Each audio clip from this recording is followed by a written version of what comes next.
స్తోత్రాలు. నేను నా ఇంటి వారందరూ మానక నేను స్తుతించి నిన్ను ఆరాధించే నీ కృపను మాకు దయచేయండి. నేను నీవు నా మమ్మల్ని కౌగిట్లో భద్రపరిస్థితి ముందుకు నడిపిస్తున్నాను.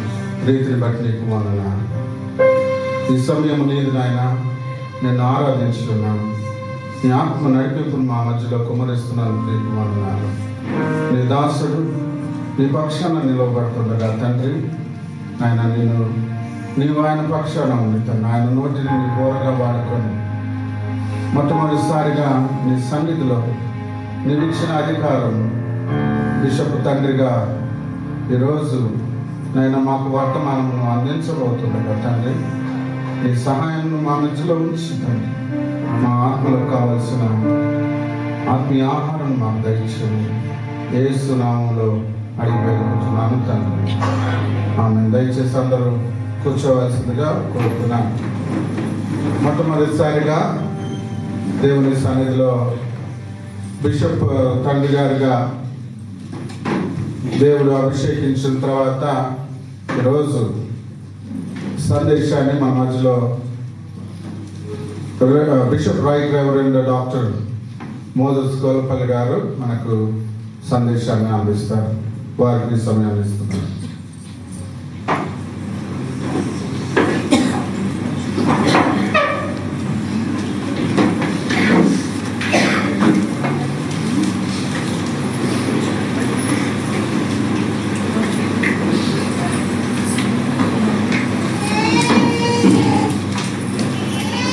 క్రీస్తునందు ప్రియమైన దేవుని బిడ్డలారా, మీ అందరికీ యేసు క్రీస్తు నామములో క్రిస్మస్ శుభములు, సంతోష సమాధానాలు త్రియేక దేవుడు కలుగు చేయాలని మనసారా మీకు ఈ శుభాకాంక్షలు తెలియచేస్తున్నాను.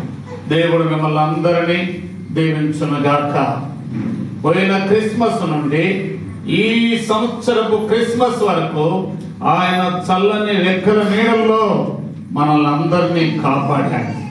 అందుకు వేలాది కోట్లాది దీవెనలు మనందరి మీద ఆయన కృపరిస్తూ ఉన్నాడు. అందును బట్టి త్రియేక దేవునికి వందనాలు తెలియజేస్తున్నాను. స్త్రీలు చాలా మంది దేవుని సన్నిధిలో కనబడుతున్నారు. వారందరికీ కూడా మరి ఈ నెల 10వ తారీఖున బిషప్ కాన్సిక్రియేషన్ కి చాలా మంది వచ్చారు. అందులో మాకు అత్యంత ప్రియులు ఎర్రగుడ్డి లక్ష్మణ్ గారు మరి ఆ రోజు అక్కడికి వచ్చి ఎర్రగుడి లక్ష్మయ్య గారు అక్కడికి వచ్చి మమ్మల్ని సత్కరించి దేవుణ్ణి స్తుతించిన ఒక ఆఫీసర్, కమర్షియల్ ట్యాక్సెస్. దేవుడు వారి కుటుంబాన్ని, వారి బిడ్డలు వారందరూ కూడా దీవించునుగాక. అంతేకాదు వారు ఏదో ఇన్స్ట్రుమెంట్స్ కి వాళ్ళ ఫ్యామిలీ కీబోర్డ్ కి చాలా వారు తోడ్పడ్డారు. ఒక్కసారి నిలబడతారా? ఎర్రగుడి ఫ్యామిలీ ప్లీజ్ కైండ్లీ నిలబడ్డాను. చిన్న నిలబడి, పెద్దోడు రాలేదా? అమ్మాయి రాలేదా? ఒకసారి నిలబడండి. Good. Dinesh, God bless you. సిద్ధేడు రైట్. నీ వైఫ్ ఏది? నిలబడమ్మా. Oh wonderful wonderful. God bless you తల్లి. మిస్సెస్ లక్ష్మణ్ గారు నువ్వు కూడా నిలబడరా ఒకసారి. నువ్వు కూడా నిలబడు. ఈ ఫ్యామిలీని ప్రత్యేకంగా దేవుడు దర్శించాడు. దేవుని అందు ఎంతో భయభక్తులు కలిగిన కుటుంబం చెప్పడానికి నేను సంతోషిస్తున్నాను. వారి తండ్రి గారు లక్ష్మణ గారు ఆంధ్ర క్రైస్తవ కీర్తనల్లో ఏ పాట ఇచ్చినా పాడగలరు. ఆంధ్ర క్రైస్తవ కీర్తన సుమారుగా 600 పాటలు ఉన్నవి. ఆ పాటలన్నిటినీ కూడా ప్రతి కీర్తన కూడా అటెంప్ట్ చేయగలరు. అందరూ కూడా సపోర్ట్ పెట్టండి ఒకసారి. ఇప్పుడు అడగలే పాడమని. ప్లీజ్ బీసీ కూర్చోండి దయచేసి. కొడుకు కూడా ట్యాక్స్. పెద్దోడా? ఇద్దరు. ఓ వైఫ్ అండ్ హస్బెండ్. వండర్ఫుల్. పెద్దోడు అమ్మాయి అని భార్య. దేవునికి కృతజ్ఞతలు చెల్లిస్తున్నాను. 10వ తారీఖున బిషప్ కాన్సిక్రియేషన్ దరిదాపుగా 3-4 రాష్ట్రాల నుంచి 10 నుండి 12 మంది బిషప్లు వచ్చారు. ఒక 150 మంది పాస్టర్స్ వచ్చారు. ప్రజలు 700 మంది ప్రజల మధ్య దేవుడు ఘనంగా నాకు ఒక్కడికే బిషప్ కాన్సిక్రియేషన్ జరిగింది. అంతేనా ప్రకాష్? అరేనా మనం లేవు కదా, వచ్చావు కదా, రైట్. సో దేవునికి ప్రత్యేకంగా కృతజ్ఞతలు నేను చెల్లిస్తూ ఉన్నాను. నా పిల్లలు అందరూ కూడా ఆ రోజు ఉన్నారు. మరి దేవుణ్ణి స్తుతిస్తున్నాం. దేవుడు ఈ భాగ్యాన్ని ఇచ్చాడు. దేవుని వందనాలు చెల్లిస్తున్నాను. నేను మరి ఈ బిషప్ కాన్సిక్రేషన్ కి యొక్క వస్త్రధారణ కావాలని దేవుని ప్రార్థన చేసినప్పుడు మరి గౌరవనీయులు మరి పూజ్యులైనటువంటి వారు పెద్దలు, ఎందుకంటే భయభక్తులు కలిగినటువంటి కుటుంబం మాచర్ల సుధీర్ ఇజ్రాయెల్ గారు, శాంతమ్మ ఇజ్రాయెల్ గారు వీటికి నాకు ప్రజెంట్ చేశారు. 25,000 ఇంటికి వచ్చి ఇచ్చిపోయారు. అమ్మ ఇంకా 4,000 ఉన్నాయి, మరి క్యాప్ ఒకటి కావాలి, కర్ర ఒకటి కావాలి. నిన్ననే ఈ రింగు కొనుక్కొచ్చుకున్నానే. ఏ రింగ్? Bishop ring. ఇది ఒకటి బిషప్ రింగ్ ఉండాలంటే కొనుక్కొచ్చినలేదు. దాని పోయి ఒక్కసారి మీరు నిలబడితే ప్రజలందరికీ మీరు చేసిన, నాకు చేసిన ఈ మేలు దేవునికి కృతజ్ఞత. ఒక్కసారి అయ్యా సుధీర్ ఇజ్రాయెల్ గారు ప్లీజ్ కైండ్లీ వీరు ఒక్కసారి అటు తిరగండి, అటు చూడండి, అటు చూడండి. Right, thank you very much. దేవుడు మిమ్మల్ని దీవించి ఆశీర్వదించుకున్నాను. 25,000 క్యాష్ ఇంటికి తీసుకొచ్చి ఇవ్వడమే కాకుండా ఇంకా ఏమన్నా అయితే మేము ఖచ్చితంగా మేము ఇస్తాం. దాని కొరకని అంటారు. బహుశా నేను అంత కంటే క్యాప్ అని ఒక స్టిక్ పెద్ద కర్ర, అవి 2 కూడా తీసుకురావాలి. ఎప్పుడో ఒకప్పుడు అవి ఇప్పుడు లేవు, అందువలన మేము నా పని చేయలేకపోయినాం. దేవునికి ప్రత్యేకంగా వందనాలు చెల్లిస్తున్నాం. లూకా వ్రాసిన సువార్త, లూకా వ్రాసిన సువార్త 2వ అధ్యాయము. నాన్న డాక్టర్ చేసుకుంటే లూకా వ్రాసిన సువార్త 2వ అధ్యాయము 1 నుండి 14 వచనాల వరకు మనం చదివాం 2 దఫాలుగా. మొదటి 7 వచనాలు, ఆ తర్వాత 8 నుంచి 14 వచనాలను చదవగా మనం గ్రహించాం. అపోస్తలులైనటువంటి శిష్యులైనటువంటి వారు అందులో మత్తయి సువార్త, మార్కు సువార్త, లూకా సువార్త, యోహాను సువార్త, ఈ సువార్తలలో యేసుక్రీస్తు జనన విధానాన్ని, చరిత్రను రాయడం గమనార్హం. ఈ 4 సువార్తలలో యేసుక్రీస్తు జనన విధానాన్ని తెలియచేయటం గమనార్హం. అందులో ముఖ్యంగా మత్తయి సువార్తికుడు మరి లూకా సువార్తికుడు చాలా మంచి బర్త్ ఆఫ్ క్రైస్ట్ గురించి ఎక్సలెంట్ అయిన స్టేట్మెంట్ ఇచ్చాడు. మత్తయి సువార్తికుడు, తర్వాత లూకా సువార్తికుడు మంచి స్టేట్మెంట్ ఇచ్చారు. యేసు ప్రభు జనన విధం ఎట్లనగా, అది స్టేట్మెంట్. మాధురి పాట పాడతా లేదా? పాడతామన్నట్టు ఆనందంగా నెక్స్ట్ పాడుతుంది. అయిపోయింది సిద్ధపడ. దేవునికి ప్రతికరైనా మా ముందుకు రండి తల్లి, ముందుకు రండి.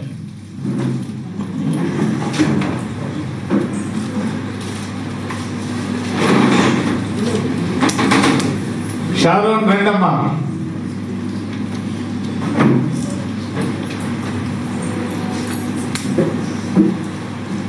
ఇక్కడ బిడ్డ ఇక్కడ వచ్చా.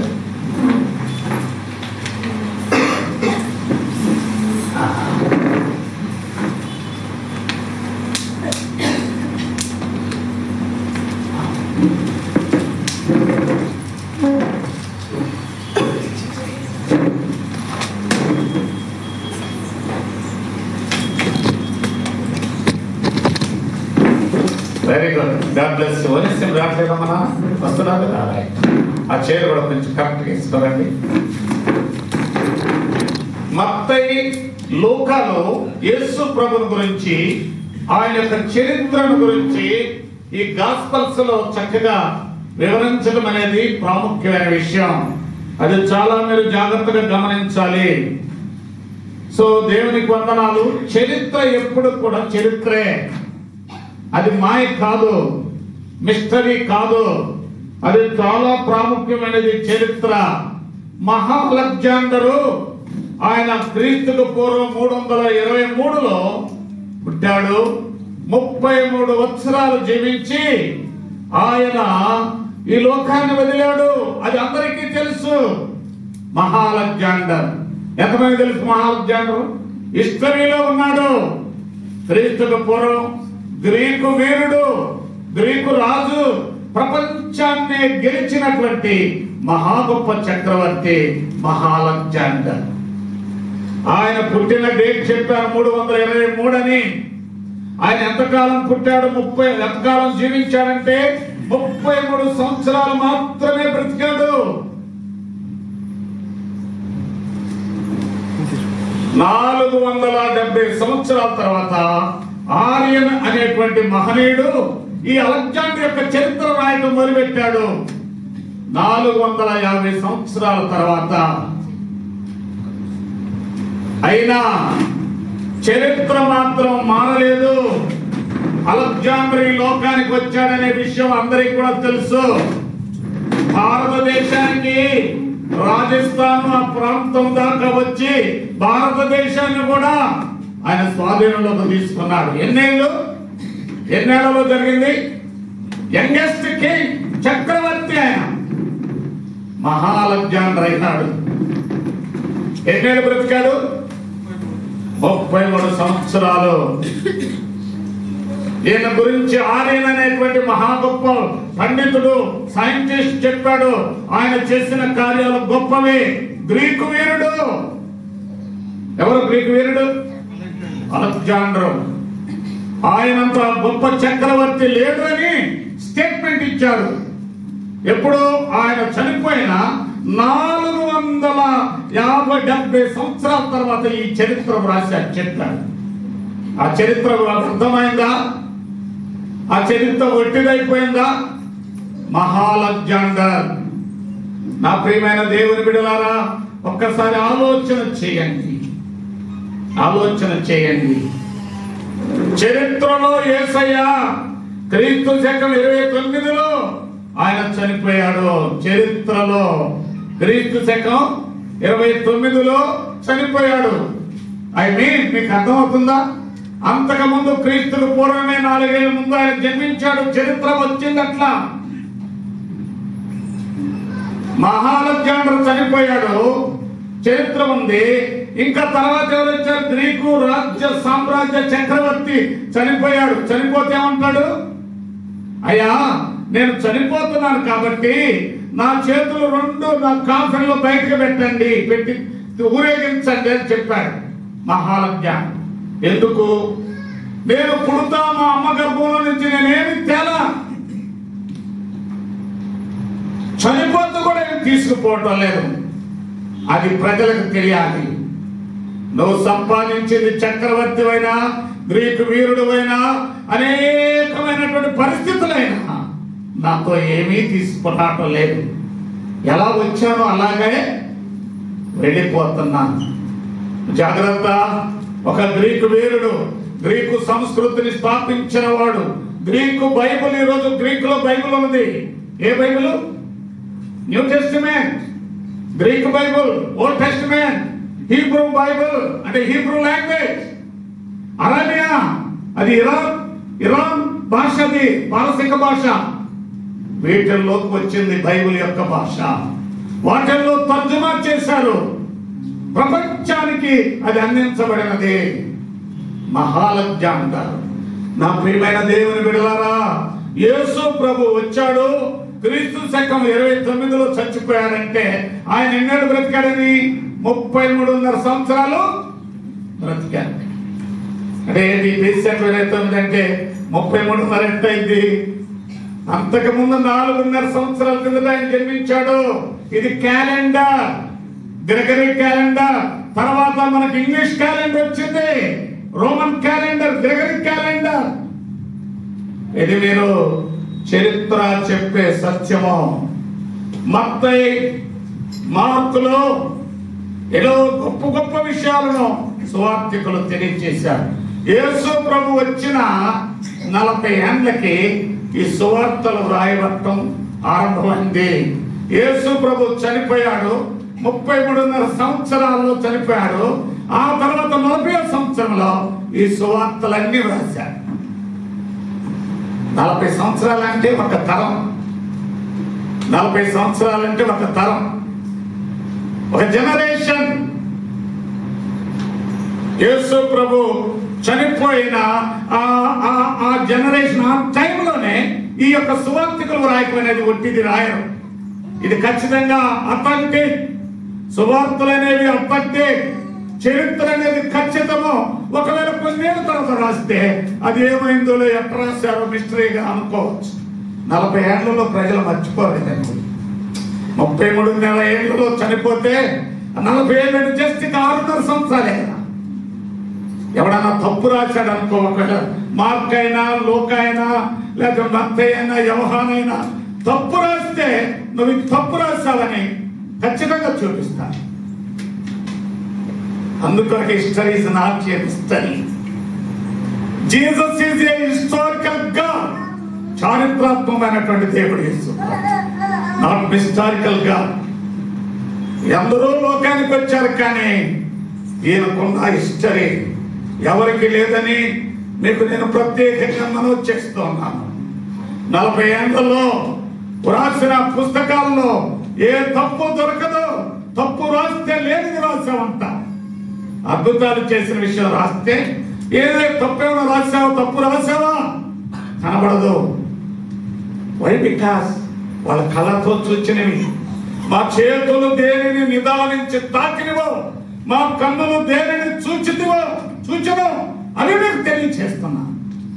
ఫస్ట్ జాన్ లెటర్స్ లో యోహాను గారు అంటారు, జీవవాక్యమును గురించి ఏది వింటిమో, నిదానించి మేము ఏది కనుగొట్టిమో, మా చేతులు దేనిని తాకినో అవే మీకు తెలియచేస్తున్నాం. కానీ ఒట్టొట్టి మీకు నేను that was very good statement. యోహాను ఇచ్చిన స్టేట్మెంట్. సో దేవునికి వందనాలు చెల్లిస్తున్నాం. బైబిల్ది మరి బైబిల్ అనేది నమ్మతగిందేనా? నమ్మతగింది కాదా? ఎందుకు నమ్మాలి? కొందరు కొన్ని గ్రంథాలను కాల్చివేశారు, బైబిల్ గ్రంథాలు. మిగిలిన పురాణాలు కానీ, మామూలు హిందూ గ్రంథాలు కానీ ఎవడు కాల్చలేదు. ఎందుకు కాలుస్తున్నాడు అంటే ఏదో భయం ఉంది. ఇది historical books. Bible is the historical book. కాబట్టి మా గ్రంథాలు వాటి ముందు సరిపోవని భయపడుతూ చేస్తున్నటువంటి పనులని కనబడుతుంది. జేమ్స్ వాల్టేర్ అనేటువంటి ఫ్రెంచ్ ఫిలాసఫర్, ఆయన మంచి భయంకరమైన ఫిలాసఫర్, నాస్తికుడు, దేవుడు లేడనేవాడు. ఆయన ఏం చేశాడంటే ఆ ఫ్రెంచ్ లో ఒక ఫారెస్ట్ లో గెస్ట్ హౌస్ కట్టుకున్నాడు. ఫారెస్ట్ లో కట్టుకున్నాడు ఒక్కడే. చాలా సుందరమైనటువంటి హౌస్ అది, గెస్ట్ హౌస్. అందులోనే నివాసం చేస్తున్నాడు. ఈయన నాస్తికుడు, దేవుడు లేడనేవాడు. యేసు ప్రభువుని గురించి చెప్తే చాలా ఎలర్జీగా ఫీల్ అయ్యేవాడు. కట్టుకొని 50 ఏళ్ళు తర్వాత ఆయన చనిపోయాడు. ఈ ఫారెస్ట్ లో మరి కట్టుకున్నటువంటి వాడు జేమ్స్ వాల్టేర్ అనేటువంటి ఫ్రెంచ్ ఫిలాసఫర్. ఆ తర్వాత వాళ్ళ కుమారుడు వచ్చి ఆ అడవిలో, ఆ గెస్ట్ హౌస్ లో నివాసం చేస్తున్నాడు. ఒట్టనేం చేసి ఆయన ఇక్కడ ఉండలేనని చెప్పి టౌన్కి వెళ్ళిపోయాడు. ఆ తర్వాత అది పాడుపడిపోతుంది. మీన్వైల్ ఈ జేమ్స్ వాల్టర్ గారు ఉన్నప్పుడు ఒక ఆయన వచ్చి, ఏమండి బైబిల్లో నేను నీకు తెచ్చిస్తా చదవమంటే రేపడరా చెప్పింది. నేను చచ్చిపోయిన తర్వాత బైబిల్ ఉండదురా, బైబిల్ ఉండదు. ఈ ఫిలాసఫర్ చెప్పిన మాట, నేను చచ్చిపోయిన తర్వాత బైబిల్ ఉండదు. బైబిల్ ఎందుకు రా నువ్వు తెచ్చేది అంటే, ఆయన చనిపోయాడు.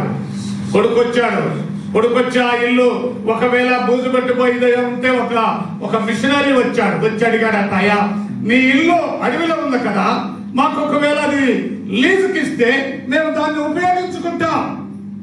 లీజుకిస్తే మేము దాన్ని ఉపయోగించుకుంటాం, లేదా అమ్మితే దాన్ని మేము కొనుక్కుంటాం. జెనీవా మిషనరీస్ వాళ్ళు ఆయన అన్నాడు, కొడుకు అయ్యా నాకెందుకు కొనుక్కోండి, తీసుకోండి అని తీసుకున్న తర్వాత ఆ జెనీవా మిషనరీస్ ఐరోపా ఆఫ్రికాకు సంబంధించినటువంటి బైబిల్ గ్రంథాలన్నీ అక్కడ ప్రింటింగ్ ప్రెస్ పెట్టి ఈ ఐరోపా ఆఫ్రికా ఖండాలకు బైబిల్ ముద్రించి అందరికీ పంపారంట. అసలు బైబిలే వద్దన్నాడు వాళ్ళ తండ్రి, ఇక బైబిల్ ఉండదని అన్నాడు కదా. ఇప్పుడు జరుగుతున్న అదే ఇంట్లో, ఆయన కట్టించిన ఇంటిలోనే ముద్రణాలయం స్టార్ట్ చేశారు. Geneva Bible mission. దయచేసి మీరు ఆ విషయాన్ని మీరు గమనించాలని దేవుని పేరట మీకు నేను ప్రత్యేకంగా మనవి చేస్తున్నాను. బైబిల్ ఇప్పుడు అందరూ చదువుతున్నప్పుడు ఎవరు చదవరా బైబిల్, అవి తర్వాత నేను చచ్చిపోతారు. ఇప్పుడు అందరూ కూడా కొన్ని ఖండాల వారు అప్పట్లో ఆ బైబిల్ చదువుతున్నట్టుగా మనం గమనించుకోగలుగుతాం. బైబిల్ సొసైటీ వారు చేసేటువంటి పని అతి శ్రేష్టకరమైనటువంటిది.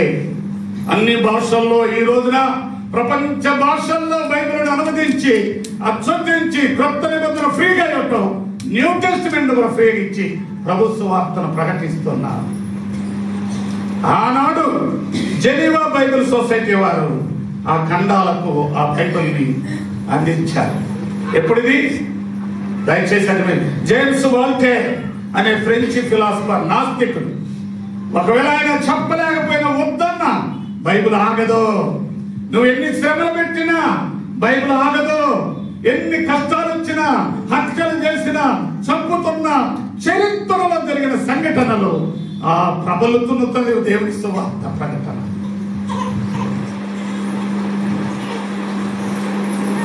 నా ప్రియమైన దేవుని బిడ్డలారా, జాగ్రత్తగా గమనించండి.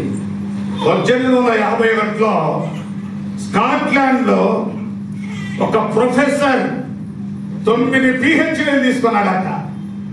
ఎన్ని PhDలు? 1851లో స్కాట్లాండ్ లో పుట్టిన ఒక ప్రొఫెసర్ 9 డాక్టరేట్ తీసుకున్నాడు. ఫిలాసఫర్ అని PhDలు తీసుకున్నాడు. ఆయన గొప్ప వక్త. ఆయన పేరేంటంటే విలియం మిషల్ రామ్సే ఆయన పేరు. ఆయన 9 డాక్టరేట్ తీసుకున్నాడట. ఇంకా ఎన్నో పుస్తకాలు రాశాడట. బైబిల్ మాత్రం నమ్మటం లేదు. అంత గొప్ప వ్యక్తి. నా ప్రియమైన దేవుని బిడ్డలారా, దేవుని వాక్యాన్ని చూస్తున్నాడు. ఆయన మామూలు మనిషి కాదు, భూగర్భ శాస్త్రజ్ఞుడు. ఆయన భూగర్భ శాస్త్రజ్ఞుడు. యేసయ్యను నమ్మలేదు. ఒకళ్ళు వచ్చి, నువ్వు యేసయ్యను నమ్మరాదా, యేసుని గురించి 2 పుస్తకాలు రాయరాదా అని అంటే, నేను నమ్మకుండా రాయను, నేను నమ్మాలి అని చెప్పి లూకాసు వార్త చదవటం మొదలుపెట్టాడు. యేసు వార్త, లూకాసు వార్తను, అపోస్తలుల కార్యముల గ్రంథమును చదవటం మొదలుపెట్టాడంటే ఓల్డ్ న్యూ టెస్టిమెంట్ లో లూకాసు వార్త ఎవరు రాశారు? రైటర్ ఎవరు? లూకానే. అపోస్తలుల కార్యం యొక్క రైటర్ ఎవరు? ఏమండి? లూకానే. మరి లూకా రాసిన సువార్తను ఎందుకు ఆయన టేకప్ చేయాలి? మత్తయి ఎందుకు కాదంటారు? మత్తయి అంతా కూడా యూదుల కొరకు రాశాడు.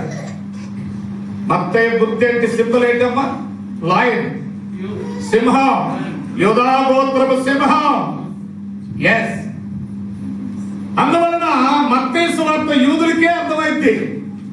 ధర్మశాస్త్రం ఉంది అందులో జీనియాలజీ ఉంది. ఆదాము ఫలాని వాని కన్ను, వాడు ఫలాని వాని కన్ను అని అందులో ఉంటుంది. లూకాసు వార్తలో కూడా ఉంది. అక్కడేమో పురుషుల ఆధిక్యత ఉంది, లూకాసు వార్తలో స్త్రీలు కన్నారు. అంతేనండి. వంశావళి చూడండి మీరు. మత్తయి సువార్త గాస్పెల్ మత్తయిలో పురుషులు కన్నట్టుగా లిస్ట్ ఉండదు వరుసనగా. లూకాసు వార్తలో స్త్రీలు కన్నట్టుగా వరుసగా వాళ్ళ యొక్క విధాన వంశావళి ఉంటుందని మీకు నేను మనవి చేస్తున్నాను. ఎందుకు మత్తయి సువార్త ఎవరికి రాశాడు చెప్పండి? అయ్యా శాంతి, ఎవరికి రాశాడు మత్తయి సువార్త? యూదులకి రాశాడు. ఎందుకు రాశాడు? యూదులు దీన్ని నమ్ముతారు. ఏంటి? ధర్మశాస్త్రాన్ని. విశ్రాంతి దినమును మేరకూడదని చెప్పింది ఆయనే. యూదులకు అది ముఖ్యం, అది బైబిల్లో ఉన్నది. ధర్మశాస్త్రాన్ని పాటించాలి, లేకపోతే మీకు ఎలాంటి బ్లెస్సింగ్స్ లేవు, రావని అంటారు. చాలా జాగ్రత్తగా మీరు వినాలి. చాలా శ్రేష్టకరమైన సందేశం, హిస్టారికల్ గా మీకు రుజువులు, ప్రూఫ్ తో ఉన్నటువంటి విషయాలు. మత్తయి సువార్తలో ధర్మశాస్త్రాన్ని ఖచ్చితంగా యూదులు ఫాలో అవుతారు. ఆ సత్యాన్ని తెలియచేయడానికి పురుషులకు ఆధిక్యత ఉంది, యూదుల్లో స్త్రీలకు ఆధిక్యత లేదండి, లేదు. అన్యులకి ఆధిక్యత లేదు. కానీ లూకా సువార్తలో అంటే యూదులు కాని వారందరికీ సువార్త వ్రాయబడి ఉన్నది.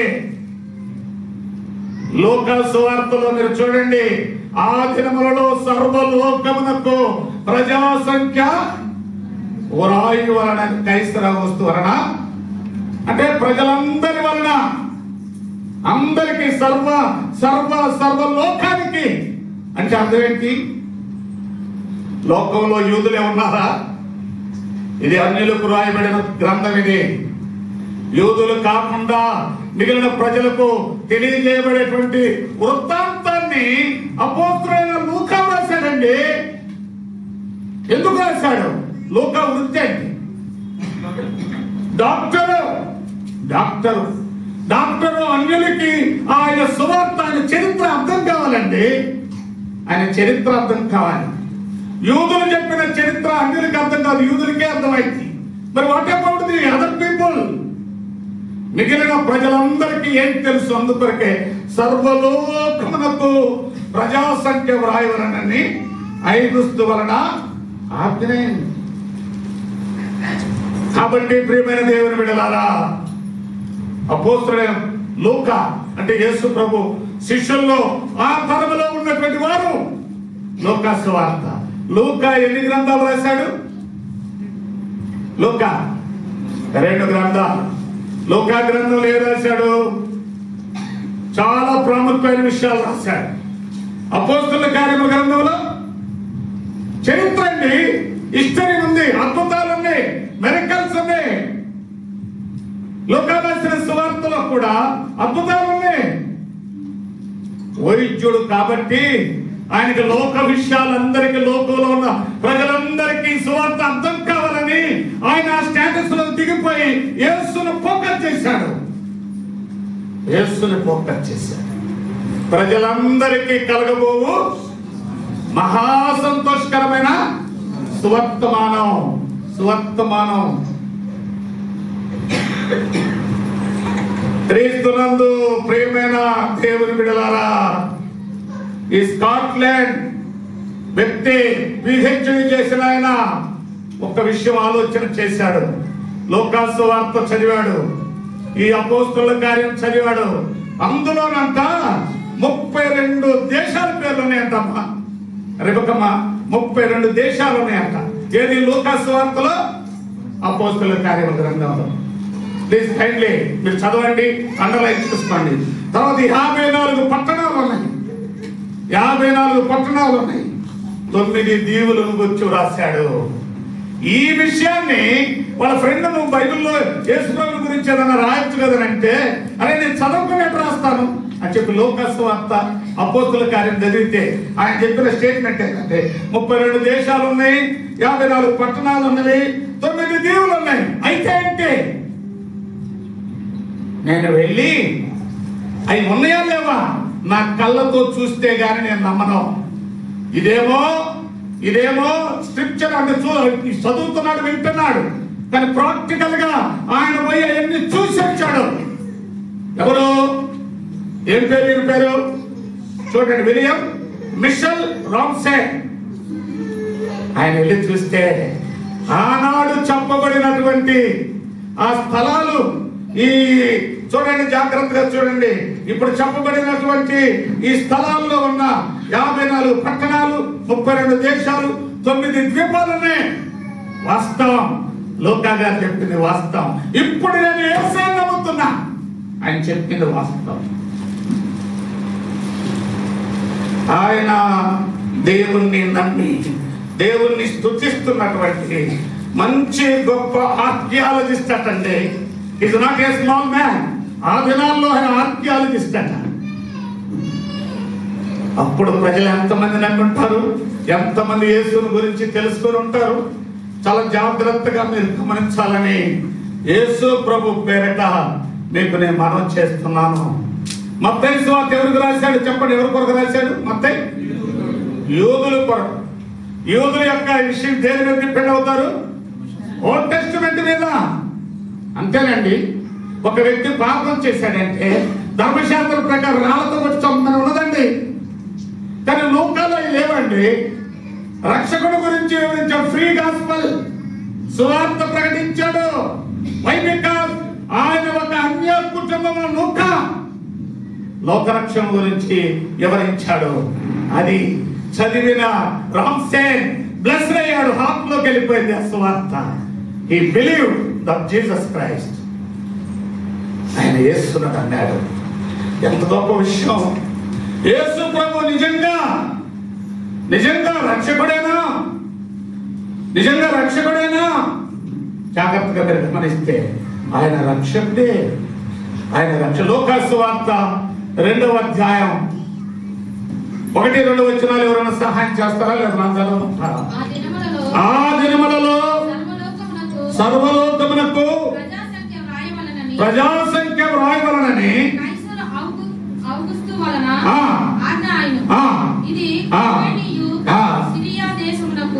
అధిపతి అయి ఉన్నప్పుడు జరిగిన మొదటి ప్రజాసంఖ్య. అందరూ ఆ సంఖ్యలో వ్రాయబడుటకు తమ పట్టణములకు వెళ్ళిరి. God bless you. Wonderful, wonderful. అయ్యా దయచేసి వాళ్ళ ప్లేస్ కొంచెం చూపించండి, చైర్స్ వేయండి, తోడ్పడండి. కొద్దిగా టైం తీసుకుంటుంది. ఈరోజు ఫెస్టివల్ కనుక మరి దయచేసి వస్తుంటారు బిడ్డలు. కొంచెం అట్మాస్ఫియర్ కూడా సరిగా లేదు కాబట్టి మనం అడ్జస్ట్ చేయాలి. వాళ్ళకు కూడా మనం ప్లేస్ చూపించాలి, ప్లేస్ ఇవ్వాలి. దయచేసి ఈ విషయాలు ఉన్నారు మినిస్టర్ గారు అక్కడ ఉన్నారు. జాగ్రత్తగా దేవునికి ప్రత్యేకంగా కృతజ్ఞతలు చెల్లిస్తూ ఉన్నాను. ఈ సమయంలో చాలా కేర్ఫుల్ గా లెసన్ ఈ యొక్క వాక్యాన్ని వినాలి. అప్పుడు ప్రజా సంఖ్య ఎప్పుడు స్టార్ట్ అయింది? ఎవరి కాలంలో స్టార్ట్ అయింది? కైసర్ అగుస్తు. ఆయన ఎవరు? రోమా చక్రవర్తి అండి. రోమా చక్రవర్తి కైసర్ అగుస్తు. సీజర్ అగస్టిన్ అంటారు. సీజర్ అగస్టిన్ అన్న సీజర్ కైసర్ అగుస్తు అన్న ఒకటే. ఔగుస్తు అగస్టిన్ అగస్టస్ ఈ ఏదన్నా కూడా ఒకటే. కానీ అగస్టస్ తండ్రి పేరేంటి? హిస్టరీ ఇక్కడ ఉన్నారు కదా కైసర్ అగస్టస్. ఆయన తండ్రి పేరు జూలియస్ సీజర్. జూలియస్ సీజర్ లేడా? Julius Caesar. కైసర్ అగుస్తు లేడా?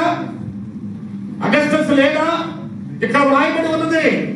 అది వాస్తవం. ఇది వాస్తవం. భూగర్భ శాస్త్రజ్ఞుడు ఇజ్రాయెల్లో భూమి తవ్వేటప్పుడు ఈ సత్యాన్ని రాతి పలకల మీద రాసినప్పుడు మమ్మీ మధ్య తవ్వకాల్లో బయటపడి ఉంది. కైసర్ ఔగుస్తు కాలంలో ఏం జరిగిందనేది. మొదటి ప్రజాసంఖ్య ఎక్కడైంది? ఎప్పుడైంది? ఎవరి కాలంలో అయింది? సీజర్ అంటే అగస్టస్. అగస్టస్ అనేటువంటి ఆయన జూలియస్ సీజర్ యొక్క కుమారుడు. ఒకవేళ చరిత్ర తెలిసిన కొడుకులు లేరు కదా అని అంటారు. చరిత్రలో జూలియస్ సీజర్ పిల్లలు లేరు. కానీ అడాప్టెడ్ సన్ ఈయన కైసర్ అగుస్తు అని ఆయన అడాప్టెడ్ పెంచుకుని దత్తం తెచ్చుకొని పెంచుకున్నటువంటి కుమారుడు. ఆ కుమారుడు కాలంలో సర్వలోకానికి ప్రజాసంఖ్య వ్రాయమని ఆజ్ఞైంది. చాలా జాగ్రత్తగా మీరు గమనించాలి. జూలియస్ సీజర్ చాలా గొప్ప, అంటే మొదటి చక్రవర్తి జూలియస్ సీజర్. జూలియస్ సీజర్ మొదటి చక్రవర్తి. తర్వాత ఆయన కుమారుడు Caesar Augustine. So Augustus July మాసం వచ్చింది. మనకి ఇంగ్లీష్ గ్రెగరీ క్యాలెండర్ ఎట్టుంచు మన ఆగస్ట్ నెల వచ్చిందంటే Augustus. One minute please. July Julius Caesar మీద వచ్చినటువంటి క్యాలెండర్. July Julius Caesar. ఆయన అడాప్టెడ్ సన్ పేరేంటి? ఆగస్టు మాసం. ఎంతమంది ఆగస్టు మాసంలో పుట్టారు చెప్పండి? మనకు ఆగస్టు మాసం చాలా ప్రాముఖ్యమైనది. ఏం జరిగింది ఆగస్టు మాసంలో? మనకి స్వతంత్రం వచ్చిన నెల అది. ఆగస్టులో పుట్టిన వాళ్ళు ఎవరు? ఆయన పేరు మీద క్యాలెండర్ ప్రింట్ అయిందండి. హిస్టరీ సేస్, ఆ చరిత్ర అనేది చెప్తుంది, లైవ్ ఇచ్చినట్టు తెలియజేస్తుంది. ఆగస్టు మాసం ఉందండి. ఎవరి పేరు మీద వచ్చింది అది? జూలై మాసం ఉంది కదండి, అది ఎవరి పేరు మీద వచ్చింది? మిగిలిన నెల పేర్లు కూడా చెప్తాను, ఇప్పుడు చెప్తుంది. టైం చాలా అయింది. ఈ రెండు మీరు గుర్తులో పెట్టుకోండి. వాళ్ళ క్యాలెండర్ లో పేర్లు ఉన్నవి. క్యాలెండర్ మారింది. గ్రీక్ క్యాలెండర్ అయిపోయింది, లాటిన్ క్యాలెండర్, ఇప్పుడు ఇంగ్లీష్ క్యాలెండర్. ఇది రోమా క్యాలెండర్. ఇప్పుడు మన దగ్గర ఉన్న క్యాలెండర్ అండి. ఆ క్యాలెండర్ లో ఈ పేర్లు ఉన్నవి. జనవరి, ఫిబ్రవరి, మార్చి, ఏప్రిల్, మే. కొందరు చక్రవర్తుల పేర్లు అందులో ఏర్పాటు చేశారు. దానికి కూడా డేట్స్, టైమింగ్స్. డేట్స్ అంటే జనవరి మాసంలో 31, ఫిబ్రవరిలో అట్లా 365 డేస్ కాలమానాన్ని బట్టి, పరిస్థితులను బట్టి అడ్జస్ట్ చేసి కరెక్ట్ చేశారు చరిత్రకారు. హిస్టారికల్ థింగ్స్ ఇవన్నీ. నువ్వేదో మాయ అనుకుంటే కుదరదు. అనే కాదని మీకు నేను మనవి చేస్తున్నాను. ఈయన క్రీస్తుకు పూర్వము అంటే 29 సెప్టెంబరు 61 పుట్టి, ఎవరు? అగస్టస్ 29 పుట్టి 70 ఏళ్ళు బతికారు. క్రీస్తుశకం 14లో చనిపోయారు. ఎవరు క్రీస్తుశకం 14లో చనిపోయింది? అగస్టస్ అంటే ఎవరు? ఆయన ఏం చేశాడు సార్? జానీ గారు ఏం చేశాడు? ప్రజాసంఖ్య మొట్టమొదటి ఏర్పాటు చేశాడు సార్. కేసీఆర్ గారు మనకు చీఫ్ మినిస్టర్ వచ్చినప్పుడు ఏం చేశాడు తల్లి చెప్పు? సకల జనులకి, స్టేట్ లో ఉన్న అందరికీ ప్రజాసంఖ్య రాసిన పోండ్రా వీళ్ళకు విరాడు. ఎక్కడి నుంచి వచ్చింది? ఆయన అడ్వైజర్ క్రిస్టియన్. ఆ రోజున ఆయనకు ఉన్న సలహాదారుడు, ఆయన పేరు మార్చినా ఏదో ఉంది. ఆయన చెప్పాడు ఆ రోజున బస్సులు లేవు, రైళ్లు లేవు. అయ్యా రెనాల్డ్ గారు, ఎస్ రెనాల్డ్ గారు అడ్వైజర్, చీఫ్ అడ్వైజర్. ప్రజాసంఖ్య తీసాడబ్బా. ఇవన్నీ మనకు తెలుసు. ఆ రోజున మనం గమనించామా? కేసీఆర్ గారు చీఫ్ మినిస్టర్ నిన్ననే. ఎస్ లాయర్ గారు. ఎప్పుడు ప్రజాసంఖ్య సేవ్ ఇక్కడ జరిగింది అని చేయించాడు ఆయన. అడ్వైజ్ ఇచ్చాడు అడ్వైజర్. కేసీఆర్ గారు ప్రజాసంఖ్య తీశాడండి. ఆ రోజున బస్సులు లేవు. పాపం కొంతమంది అక్కడెక్కడ కార్లు అడిగి అద్దెగా తీసుకొని, ప్రజాసంఖ్యలో పేరు లేకపోతే కొట్టివేయబడుతుంది. వాడికి ప్రాణం లేదు, వాడు చచ్చివాడు కింద లెక్క. అంతేనండి సార్. హైకోర్టు జడ్జి గారు ఆ ప్రజాసంఖ్యలో పేరు లేకపోతే కొట్టివేయబడుతుంది. ఇక్కడ అడ్వకేట్ గారు ఉన్న వాళ్ళ కొడుకు, ఆయనేమో ఒక ఆఫీసర్. సో ఎనీథింగ్ దేవుని కృప, దేవుని దయ మన మీద ఉన్నది. ఒకవేళ ఇప్పుడు ప్రజాసంఖ్య అంటే ఆ రోజున దండోరేశారండి. యేసయ్య అక్కడ ఉండినప్పుడు ప్రదానం చేయబడింది. యేసయ్య అంటే యేసేపుకి మరియమ్మకు ప్రదానం కావించబడినప్పుడు ఏం జరిగింది? అక్కడ ప్రదానం చేశారు. ప్రదానం చేసిన తర్వాత దేవుని దూత వచ్చి, మరియా నువ్వు గర్భవతి అవుతావంటే, ఎట్లా అయింది? ఎంత సాధ్యమైంది? నేను పురుషుని ఎరుగున దాన్ని నాకు ఎలా వస్తుంది గర్భం? వస్తే నన్ను బ్రతకనిస్తారా ప్రజలు? Okay, it's all right. నువ్వు చెప్తున్నాడు అనుకో దేవా దూత, నేను సరెండర్ అవుతున్నాను. యేసేపు కూడా చెప్పాను. యేసేపు కూడా సరెండర్ అయిపోయాను. బట్ చాలా జాగ్రత్తగా గమనించాలి. దేవుని మాటలు ధిక్కరించినటువంటి మరియమ్మ యేసేపులు, అందుకే యేసేపు నీతిమంతుడని వ్రాయబడి ఉన్నది, మరియమ్మ పవిత్రురాలని వ్రాయబడి ఉన్నది. అందుకొరకే మరియను పూజించే వాళ్ళు ఎవరు? రోమన్ క్యాథలిక్స్, పునీతురాలు అంటారు. తర్వాత మ్యారేజ్ అయింది, పిల్లలు కలిగారు, దట్ ఈస్ డిఫరెంట్ థింగ్. అదొక హిస్టరీ. వాళ్ళ ఆలోచనలో మరియమ్మ నిజంగా పవిత్రురాలే, అందులో సందేహమే లేదు. కానీ యేసు ప్రభువును పూజించుకోవడం, మరియమ్మను పూజించడం అనేది కరెక్ట్ కాదని మరి బిబ్లికల్ కాన్సెప్ట్. నా ప్రియమైన దేవుని బిడ్డలారా, జాగ్రత్తగా గమనించండి. ఆయన ఎవరనగా సీజర్ గారు 61 మరి ఆ సంవత్సరంలో చనిపోతాడు. ఆ టైంలో సిరియా దేశానికి ఎవరు గవర్నర్? కురేనీయుడు. సిరియా దేశానికి గవర్నర్ ఎవరు? కురేనీయుడు. జూలియస్ సీజర్ ఉన్నాడు, అగస్టస్ ఉన్నాడు. జనాభా లెక్క చెప్పాడు, ఏ గవర్నర్, సిరియాలో ఉన్న కిలికియాలో ఉన్న గవర్నర్ కురేనీయుడా. కురేనీయులు చాలా మంది ఉంటారంట, చాలా మంది కురేనీయులు. అందుకొరకు కురేనీయుడైనటువంటి వ్యక్తి గవర్నర్. ఆయన చెప్పిన ప్రజా సంఖ్య తీయాలి, ప్రపంచం యొక్క ప్రజా సంఖ్య. ఆ రోజున సిరియాలో ఉన్న ప్రజలు ఎంతమంది అంటే 1,17,000 మంది అంట జనాభా లెక్క. సిరియా అంటే తెలుసు కదా, ఎక్కడ తమ్ముడు డేవిడ్? ఇప్పుడు యుద్ధం జరుగుతుంది కదా తమ్ముడు, సిరియా యుద్ధం జరుగుతుంది కదా, అది ఆ ప్లేస్. క్రీస్తు కాలంలో జనాభా లెక్క తీసేటప్పుడు వీళ్ళిద్దరికి అక్కడ ప్రదానం చేయబడి ఎక్కడున్నారు వీళ్ళిద్దరు? బెత్లెహేం కదా వాళ్ళది, నజరేతులో ఉన్నారు వాళ్ళు. కానీ వాళ్ళ పుట్టిన స్థలం ఏది? No, Bethlehem. యూదుడు కదండి యేసేపు మరియమ్మలో. ఆడికి వెళ్ళిన తర్వాత పని చేసుకునేటప్పుడు మరియమ్మతో ప్రదానం చేయబడి ఉంది. మరియమ్మను ప్రదానం చేసుకున్నాడు. మరియమ్మతో ప్రదానం చేసుకుంటే దేవుడు చెప్పాడు, నీ భార్య గర్భవతుంది, నువ్వు సహించాల్సిందే. నీ భర్త ఇదిగో మరి యేసేపు చెప్పేస్తాను, నీకు కూడా చెప్తున్నా, ఓకే, ఇట్స్ ఆల్ రైట్. కానీ మరియమ్మకు గర్భం వచ్చింది.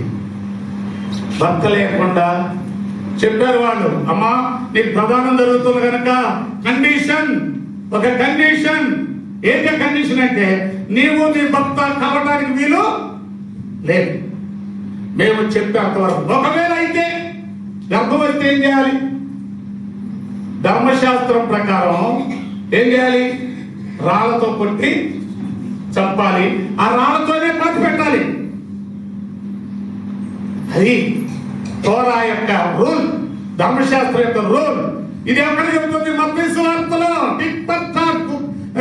కంటికి కన్ను, మట్టికి పన్ను. యూదుల యొక్క సూత్రమే అది. నా ప్రియమైన దేవుని బిడ్డలారా, జాగ్రత్తగా మీరు గమనించండి.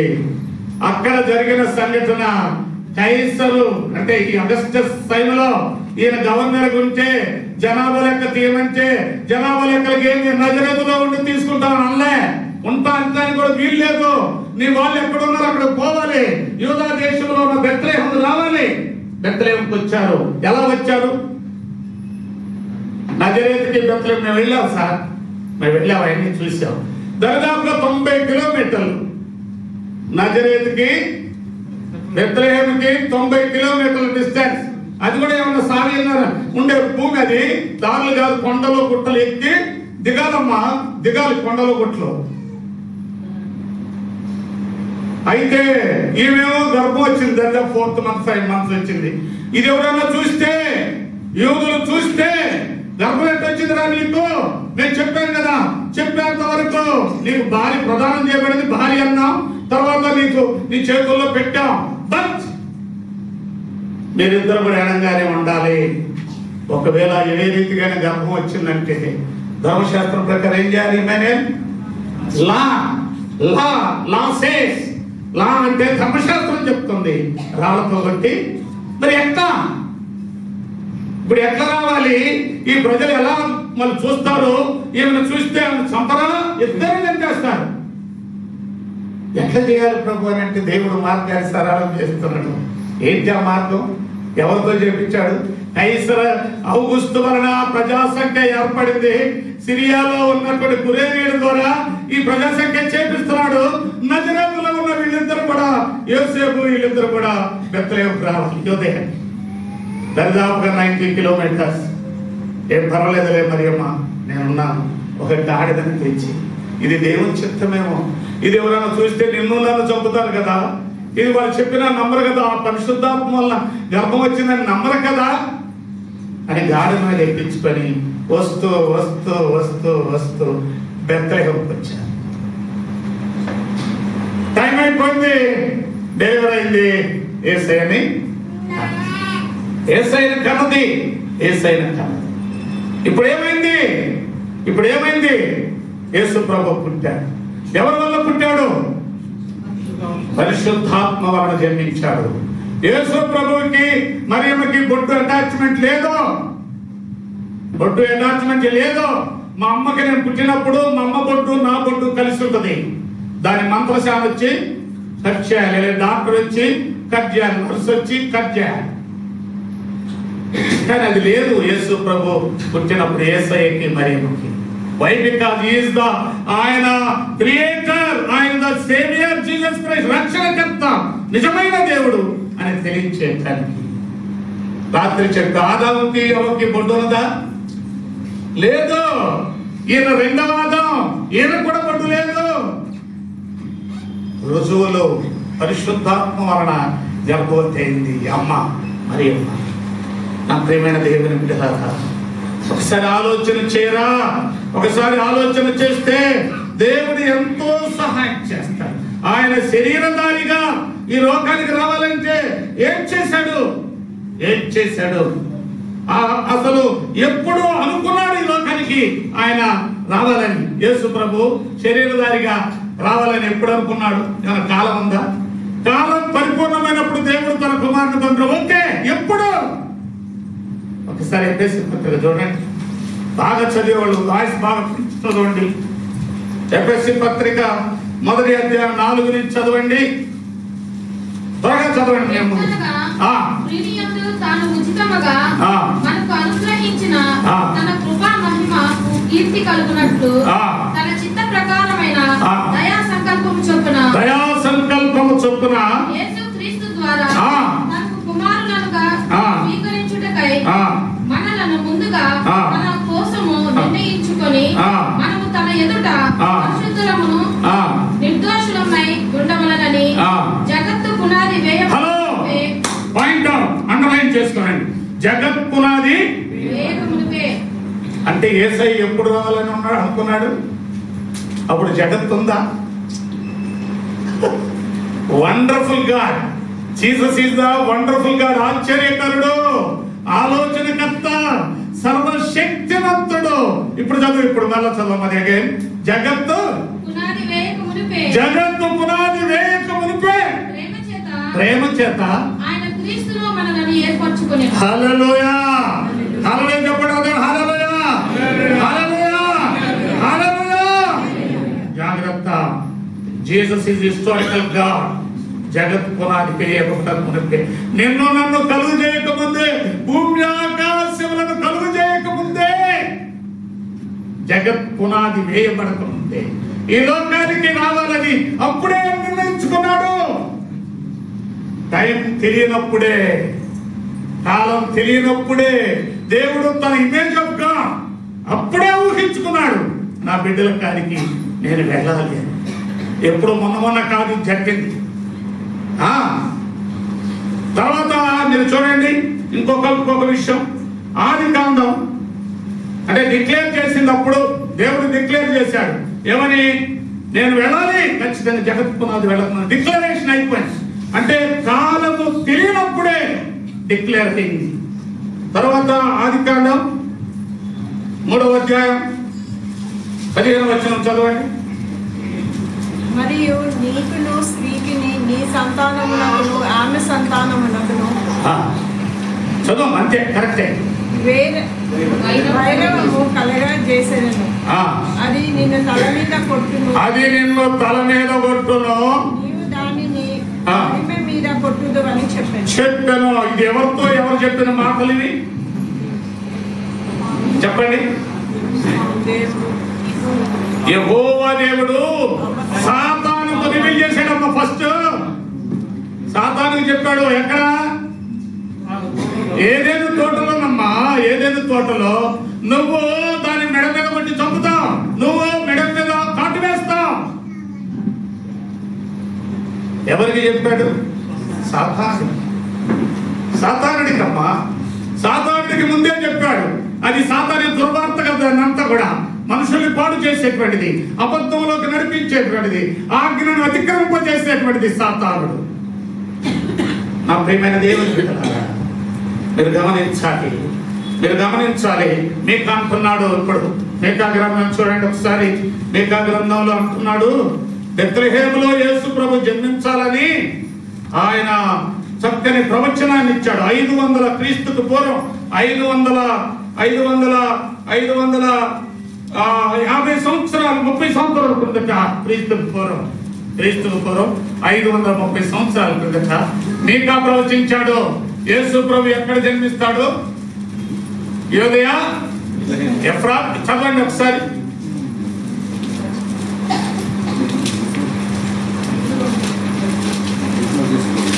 మీకా ప్రవచనం వచ్చేసి ఒక పక్కన లెఫ్ట్ సైడ్ 5:2 కరెక్ట్. బెత్లెహేము ఎఫ్రాతా యూదావారి కుటుంబములలో నీవు స్వల్ప గ్రామమైనను నా కొరకు ఇశ్రాయేలీయులను ఏలబోవాడు నీలో నుండి వచ్చును. హల్లెలూయా. నా ప్రియమైన దేవుని బిడ్డలారా, ఈ ప్రవచనాన్ని మీకా చెప్పాడు క్రీస్తుకు పూర్వము 530 సంవత్సరాలు. అప్పుడు 8th century ప్రాఫిట్స్ కూడా యేసుక్రీస్తు జన విధానం చెప్పారు. ఎవరైనా? యెషయా. ఆయన ఆశ్చర్యకరుడు, ఆలోచనకర్త, ఇమ్మానుయేలు అది పేరు పెట్టబడుదని వ్రాయబడి ఉన్నదండి ప్రవచనంలో. ఈ ప్రవచనాలన్నీ వ్యర్థమైనవా? వ్యర్థం కాకూడదు, వ్యర్థం కావకూడదు. ఇప్పుడు లూకాసు వార్త మీరు చదవండి. 2వ అధ్యాయం 6-7 వచనాలు చదవండి. లూకాసు వార్త 2వ అధ్యాయం. వారు అక్కడ ఉన్నప్పుడు ఆమె ప్రసవ దినములు నిండెను గనుక తన తొలిచూలు కుమారుని కని వట్టి గుడ్డలతో చుట్టి సత్రములో వారికి స్థలము లేనందున ఆయనను పశువుల తొట్టిలో పరుండబెట్టెను. యేసయ్యను పశువుల తొట్టిలో పరుండబెట్టెను. స్థలము లేనందున. అసలు ఆ స్థలము ఎక్కడికి వచ్చాడు? ఎక్కడి నుంచి ఎక్కడికి వచ్చారు? నజరేతు నుండి బెత్లెహేముకి వచ్చారు. బెత్లెహేములో ఒక సత్రం ఉన్నది. ఆ సత్రం ఎవరిది? ఆ సత్రం యేసు ప్రభుదేలయ్యా. నీకు చాలాసార్లు హిస్టరీ చెప్పాను. రాహాబు ఎవరిని చేసుకుంది? సల్మాను చేసుకుంది. వాళ్ళకు పుట్టిన కుమారుడు ఎవరు? బోయాజు. బోయాజు భార్య పేరేంది? రూత్. అంటే ఇక్కడ ఈ అమ్మాయి ఉంది. రూత్ ఉందా? నువ్వు కాదమ్మా, నేను మన కూడా చెప్పాను. రూత్గా ఈ రోజు కదా అక్కడ ఉందా? నేను పోయినా వాళ్ళ ఊరికి, వాళ్ళ ప్లేస్కి. రూతమ్మ ఊరేకి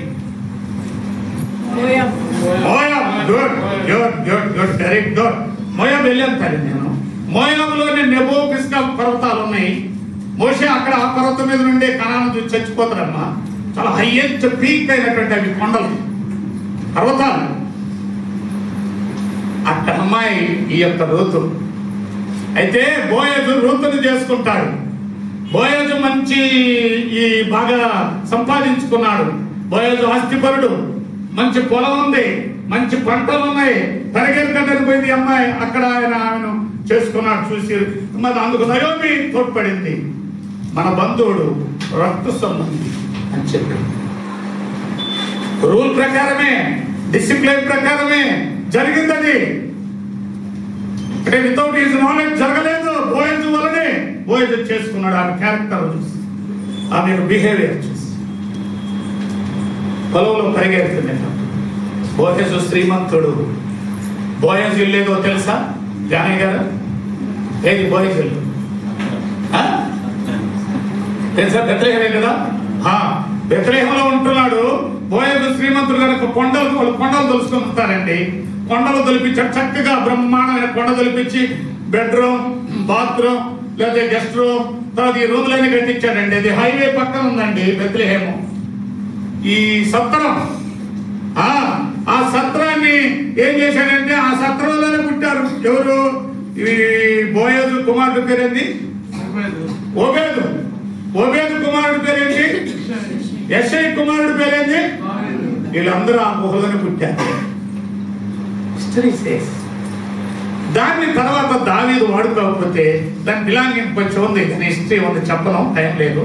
అక్కడ వాడు ఏం చేశాడు? దావీదు ఒక అతనికి ఇచ్చేస్తే అతను ఏం చేశాడు? సత్రానికి ఇచ్చేశాడు. మేము ఉండలేవయ్యా దావీదు మహారాజా అని వెళ్ళిపోయి సత్రానికి ఇచ్చేశాడు. ఇప్పుడు ఆ సత్రం ఎవరిది? ఇక్కడ దాయాదులే, యూదులదేగా, యోసేపు పితరులదేగా. యోసేపు అంటే ఎవరు? యేసు ప్రభు యొక్క తల్లిదండ్రులు. కానీ అక్కడ వారిదైనా కూడా వాళ్ళకి స్థలము లేదు. వారికి స్థలం లేదు. స్థలం వాళ్ళదే, ఆ గుహ వాళ్ళదే, ఆ యొక్క అంత వాళ్ళ పితరులదే. ఆయన తలవంచుడికైనాను ఆకాశ పక్షులకి గూళ్ళున్నవి అంతగా తగ్గించుకున్నాడు, అంతగా దరిద్రుడయ్యాడు. ఎవరి కోసం? నీ కోసం, నా కోసం, మన కోసం. నా ప్రియమైన దేవుని బిడ్డలారా, ఒక్కసారి మనం ఆలోచించాలి. యేసు ప్రభుని 40వ దినం తీసుకొని వెళ్ళి ఒక పొట్టేలు పిల్లను వధిస్తాను. ఆచారం యూదులకి. 8వ దినం ఏం చేస్తారు? సున్నతి చేపిస్తారు. 40వ దినాన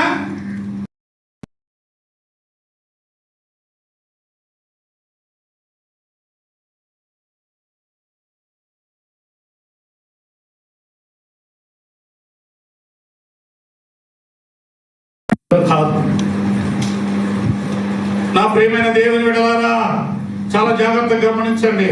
గొర్రెల కాపరులకు చెప్పడానికి కారణం అదనమాట. వాళ్ళ స్థాయిలో ఉండినా లేకపోయినా మరి మనం ఎప్పుడైతే తిరిగి జన్మించిన అనుభవాలకు మనం వస్తామో నీవు కూడా అలాగే అవుతాం. ఇప్పుడు ఇక్కడ ఉన్నవారు పోవారు. జానయ్య గారు, మీరు పెద్దవారు, ఒకసారి నిలవబడండి సార్. మీరు ఏం చేసేవాళ్ళు సార్ మామూలు ఉద్యోగంలో? మార్కెటింగ్ ఆఫీసర్ కానీ రిటైర్డ్ అయ్యారు, అంతే కదండి. మీ ఫాదర్ సార్ వ్యవసాయం, వాళ్ళ ఫాదర్ సార్ కూర్చోండి. అంటే నీ స్టేటస్ దేవుడు మార్చాడు. నువ్వు దేవుణ్ణి నమ్ముకున్నావు. మిషనరీస్ వచ్చి యేసు గురించి నీకు పరిచయం చేశారు. ప్రభుని యేసుక్రీస్తు నీ సొంత రక్షణ అంగరిస్తే దీన స్థితి నుండి ఈ స్థితికి తీసుకొచ్చాడండి. అలాగే చెప్పండి. నీ బిలాంగేట్ మరొకడానికి వెళ్ళలేదు. ఏ గుంట నుండి నువ్వు తవ్వబడ్డావో, ఏ గోతులో నుండి నువ్వు తీయబడ్డావో, you should not forget your belongings. Be careful. దీనులైన వారి దగ్గరికి ఎస్ఐచ్చాడమ్మా. బయట దగ్గరికి రాలే. అంటే ఆ రోజుల్లో ఆయన దగ్గరికి పోలా, లేదా కైసర్ దగ్గరికి పోలే, ఎవరు గొల్లల దగ్గరికి వచ్చారు. వాళ్ళని అమ్మహోడు పైకి తీసుకురావడానికి అయ్యా భయపడబోకుండా పిచ్చిగొల్లాళ్ళు. మన ఊర్లో పిచ్చిగొల్లాళ్ళు అంటారు. వాళ్ళకి ఏం తెలియదు, చదువు లేదు ఏమ్మా. ఎక్కడికి వెళ్ళినా కూడా వాళ్ళు గుర్తించరు. వాళ్ళు ఒంటి మీద బట్టలు కూడా పైపంచి ఉంటుంది, కర్ర ఉంటుంది, చెప్పులు మామూలుగా తోలు చెప్పులు ఉంటాయి.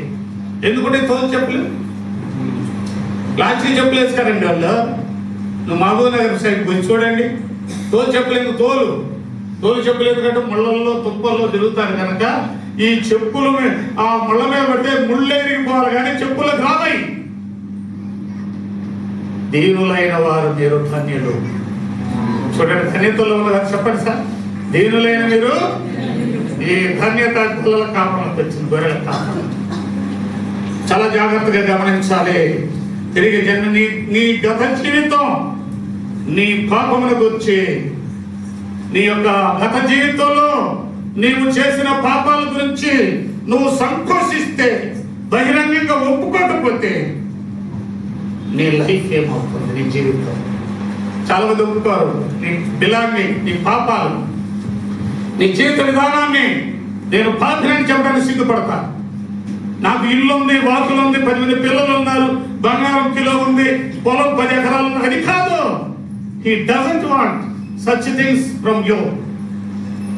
నువ్వు తిరిగి జన్మించావా లేదా? పరిశుద్ధాత్మను నువ్వు అనుభవించావు, పొందావా లేదా? God wants. దేవుడు అడిగేది అదే, నిన్ను అడిగేది అదే, మనల్ని అడిగేది అదే. ఎట్లున్నావు? ఎక్కడో తీర స్థితిలో ఉన్నోడిని దేవుడు పైకి తీసుకొచ్చాడండి. ఎక్కడున్నారు మీరు? మీ తల్లిదండ్రులు ఎక్కడున్నారు? నా తల్లిదండ్రులు, మా తాత, మా ముత్తాత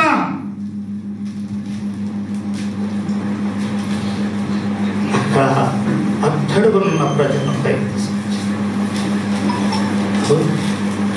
ఈరోజు ప్రజలు తిరుగుబాటు చేస్తున్నారు. అంబేద్కర్ అని అంటే తిరుగుబాటు చేస్తున్నారు. మా దేవుడు అంబేద్కరే. దళితులు, లేకపోతే ఇంకా ఎస్సీలు, లేకుంటే ఎస్టీలు, ఇంకా బీసీలు, ఇంకా తదితరులు, మా దేవుడు ఎవరు? వాళ్ళనే మాట. దేవుడిని అంటావు, మా దేవుడు ఈయనే. మా దేవుడు అంటావు, ఆయన తెలుసుకోకపోతే మాకు భూవేది. ఈరోజు సర్వ సమాజంలోకి మమ్మల్ని పారవేస్తే మాకు కావలసిన సర్వత్తులు తెచ్చిచ్చారు కాన్స్టిట్యూషన్ ద్వారా. ఈ కాన్స్టిట్యూషన్ వల్ల నేను ప్రైమ్ మినిస్టర్ అయ్యాను. ఈ కాన్స్టిట్యూషన్ వల్ల నేను హోమ్ మినిస్టర్ అయినా. ఏ కాన్స్టిట్యూషన్ తెచ్చాడో అది ప్రజలు తిరుగుబాటు చేస్తున్నారండి. పేదవాడు, ఇప్పుడు పేదవాడు ఒకడు, ఒక మనిషి బురదలో పడ్డాడు లేదా బావిలో పడ్డాడు. బావిలో పడ్డ వ్యక్తిని ఏం చేయాలి? బావిలో పోయిన వ్యక్తిని ఆయన ఇంటర్వ్యూ చేస్తే, ఎలా పడ్డావు, ఎందుకు పడ్డావు, నీ భార్య ఏమన్నా అన్నదా, నేను నీ పిల్లలు ఏమన్నా అన్నారా? వాడు ఎక్కడున్నాడు? చావు బతుకులు పెంచున్నాడు. ఏం చేయాలి? ఆయన్ని ఏదైనా సహాయం చేసి, ఒకరు ఏమి లేకపోతే ఒక స్త్రీ ఏం చేస్తారంటే, వాళ్ళు మా ఊళ్ళో ఒక జరిగిన సంగతి, ఆమె చీర ఇప్పి లంగా మీద ఉండి చీరను మడతేసి ఆయనకి అందించింది. బావిలో ఉన్న వ్యక్తి మాట. ఇప్పుడు ఎవరు ఇట్లాంటి ఇంటర్వ్యూ చేస్తే, ఒకవేళ అక్కడ మాస్టర్ గారు పోయి, అయ్యా నువ్వు బావిలో పడ్డావు కదా, నేను ప్రార్థన చేస్తానని సరిపడ్డా. ఏందయ్యా ఇది? బావిలో పడి సాగు బతుకుల మీద పట్ట పెట్టాడే వాడి దగ్గర పోయి, నేను ప్రార్థన చేస్తా, నువ్వు అక్కడ పడ్డావు కదా, నేను ప్రార్థన చేస్తావంటే వాడేవారు కొట్టాడు, మిగిలిన వాళ్ళు ఎవరు కొట్టారు? బైబిల్ ఏం చెప్పింది? దీనులైన వారి దగ్గరికి, దరిద్రులైన వారి దగ్గరికి రక్షకుడైన యేసుక్రీస్తు వచ్చాడు. ఇది నిజం. ఒకవేళ యేసు ప్రభు అయితే ఇన్ని చెప్తాడా? డైరెక్ట్ గా బావిలోకి దూకి ఆ బావిలో ఉన్న మనిషిని పైకి తీసుకొని వస్తాడు. అలాగే చెప్పడం సరే, అదే మనకు చేసింది. నేను దౌర్భాగ్యుడనై ఉన్నప్పుడు దేవుడు నా చేయి పట్టుకొని పైకి తీసుకొచ్చాడు. సమాజంలో సరైన సాక్ష్యం లేనప్పుడు, తల్లిదండ్రులు కానీ అన్నదమ్ములు కానీ నన్ను గుర్తించలేనప్పుడు నా ప్రభు నన్ను గుర్తించాడు. Wonderful thing. I cannot forget my belongings. ఏమై ఉన్నాం? ఏసై అటు ఇటు చూడ్డు, ఇంటర్వ్యూ చేయడం, బాయిలో పడినాడిని, లేకపోతే టీవీ నైనాడు వచ్చి ఏమిటి, ఎందుకు, ఎలా చేస్తున్నావు, వాడు తీయాలి కదా, వాడు నీడు అది కదా, అది చేయడు. ఎందుకు పడ్డావు, ఏం చేస్తున్నా బట్టి అట్లా, లేకపోతే ఈ పత్రికలో వచ్చి జర్నలిస్టులు వచ్చి అడిగితే ఏం ప్రయోజనం? వాడికి కావలసింది రక్షణ, రక్షించాలి వాడిని. అందుకే రక్షకుడు. యేసు అంటే అర్థం రక్షకుడు, రక్షించేవాడు, ఇంటర్వ్యూలు చేసేవాడు. అసలు అటు ఇటు చూడండి, వాడు ఎటువంటి వాడైనా కూడా. నేను మొన్న ఈ మధ్య ఒక అమ్మాయిని చూశాను. అయ్యా కొనేసి ఒక అమ్మాయిని, ఆ అమ్మాయికి ఒక చిన్న పిల్లోడు పుట్టాడు. వాడు కనీసం 1.5 years ఉంటుంది. అయ్యా వాడు అక్కడనే నంబర్ 1. అందరు చూస్తున్నారు. ఒక నీళ్ళ పంపు కాడ ఆమె పోయి మమ్మీ తీసుకొని వస్తే, మమ్మీ దగ్గర అక్కడ పోయి పక్కకు పోయి నంబర్ 1 పోసాడు. నంబర్ 1 పోసిన తర్వాత నంబర్ 2 కూడా చేసుకోవాలి. నంబర్ 2 చేసుకున్న తర్వాత ఆ నంబర్ 2ను కూడా చేతులతో పిసుకుంటాడు. వాడికి ఏం తెలుసు? అన్నారు అంటారా లేదా? అందరూ అనుకుంటావా? అందులో ఎవరో ఒక ఆమె వచ్చింది, నా కుమారుడా, అయ్యా బిడ్డ ఏంట్రా అనుకున్నది. చేతులతో, 2 చేతులతో ఎత్తుకోండి. 2 చేతులు కూడా ఏం చేసింది? తన చేతులు పెట్టి కడుక్కుంది, తన చేతులు పెట్టి శుభ్రం చేసుకుంది. ఎవరైనా తన తల్లి. ఒకవేళ చిన్నప్పుడు నీవు కూడా అలా ఉన్నావేమో, దాన్ని ఏదో తప్పుగా ఇచ్చి నవ్వకండి. నేను కూడా అలా ఉన్నానేమో, నీకు తెలియదు. చిన్నపిల్లలదే దేవుని రాజ్యం, దీనికి వాళ్ళకి ఏం తెలియదు. అలాంటి పరిస్థితుల్లో నువ్వు చేయలేదా? అయ్యా వరేసే ఇమ్మానుయేలుకి అట్లా చేయలేదా? బిడ్డలకు అలా చేయలేదా? నేను నా బిడ్డలకు చేయలేదా? మనం మర్చిపోతే దీన స్థితి అంటే అది. ఆ స్థితిలో ఉన్న ఆ బిడ్డను అందరూ కూడా నవ్వుతున్నారు, ఎగతాళి చెప్తాను, చిచ్చిచ్చాను. తన తల్లి వచ్చి ఎత్తుకొని ముద్దాడి శుభ్రం చేసుకొని అబ్బా కొడుతా అని చెప్పి ఎత్తుకొని, అది రక్షణ కాదా? అది శుభ్రత కాదా? అది పాపములో నుండి పవిత్రతలోకి తీసుకురావటం కాదా? మన ప్రభువు లోకరక్షకుడు యేసయ్య మన కొరకు మరణించాడు, సమాధి చేయబడ్డాడు, తిరిగి లేచాడు. ఆయన మరలా వస్తాడు, నీకు గొప్ప కృపనిచ్చాడు. ఆయన ఇప్పుడు సిటీఓ అయినా సార్ లక్ష్మణ్ గారు, ఏ సిటీఓనా? ఆ డీసీటీఓ. మీ నాయన ఏం చేస్తాడు సార్ చెప్పండి? వ్యవసాయం. నువ్వేం చేస్తున్నావు? దేవుడు నిన్ను దర్శించాడయ్యా, నిన్ను ఆశీర్వదించాడు, నీ పిల్లలను ఆశీర్వదించాడు, వాళ్ళ కొడుకులు కోడళ్ళు మంచి ఆఫీసర్స్. పెద్దోడు పెద్దోడు పేరేది దినేష్, ఎక్కడో బయట కొడుకు తీసుకోండి. ఎంతగా దేవుడు దీవించాడు. కూతుర్ని అల్లుడిని, 3 పిల్లలు. వాళ్ళ నాన్న వ్యవసాయం అంటే మాకు కూడా వ్యవసాయం ఉంది, కానీ పనులు చేయాల్సిందే. పొలంలో పోయి మట్టి పని చేయాలి, అరుగుతున్నది, కోత పోయాలి, నాగలుతున్నది.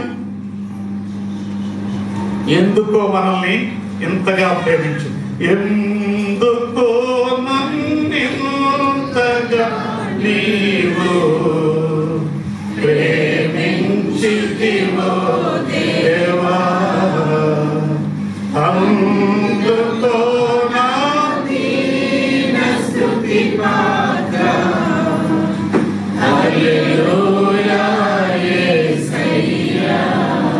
దేవుడు మనల్ని ప్రేమించాడు, మనకి అర్థం కాదు. అమ్మా సురేఖ ఆకలి అవుతుందా? లేదు కదా. ఎన్నింటికి వచ్చినావు సురేఖ? నువ్వు వచ్చింది ఎప్పుడు తల్లి? మాస్టర్ గారు 12:20 మొదలు పెట్టారు. ఇప్పుడు ఎంత అయింది? అంతే తల్లి. మీ ఇంటికి మా ఇల్లు అంత దూరమో, మా ఇంటికి మీ ఇల్లు అంత దూరం తల్లి. వాక్యం వినేవాళ్ళు మనందరం మీరందరూ వింటున్నా. నువ్వు వింటలేదు అంటోలా గమనించండి. నేను ముగిస్తాను, నాకు తెలుసు. నాకు కూడా షుగర్ ఉంది, ఇవన్నీ ఉన్నాయి. నీకు లేదు కదా, ఎందుకు నీకు తొందర? ఓకే, నేను మీ ఆయన okay. God bless. Just for human. దేవుడు ఆ బిడ్డలను దీవించింది. ఎందుకు నేను ఎంతగా ప్రేమించాను? దీన స్థితిలో ఉన్న మనల్ని పైకి తీసుకురావడం, ఆ చికట కలిగిన ఊబిలో నుండి నిన్ను నన్ను పైకి తీసుకురా ప్రార్థన చేస్తా. తనలో దయగలిగిన యేసయ్య, ప్రేమ కలిగిన తండ్రి, ఆత్మదేవుని చిత్తబడిన వాక్యాన్ని ఆత్మీయ చేస్తున్నామన్న ప్రార్థిస్తున్నాము తండ్రి. ఆమేన్.